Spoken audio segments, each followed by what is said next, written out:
রাঙ্গামাটি শহরত সাম্প্রতিক সময়ের হামলা ভাঙচুর অগ্নিসংযোগের মতো অনাকাঙ্ক্ষিত ঘটনাত আহতদের মাঝে আর্থিক সহায়তা দিয়ে বাংলাদেশ জামায়াত ইসলামী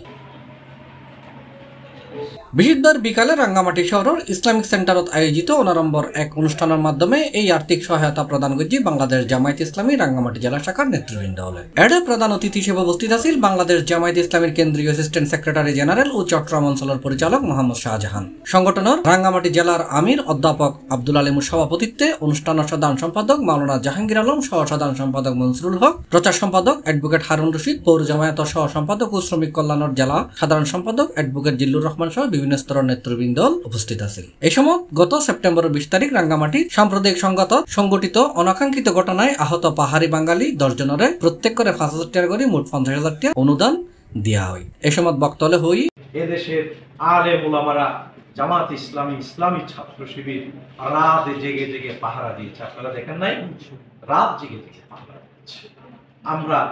তারা আমাদের মন্দির ইন্ডিয়াতে বাংলেও আমরা তাদের মন্দির এখানে পাহারা দিয়ে কি করি, রক্ষা করি।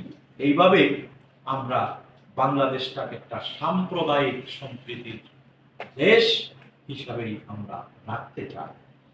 20 সেপ্টেম্বর C+ চট্টগ্রাম।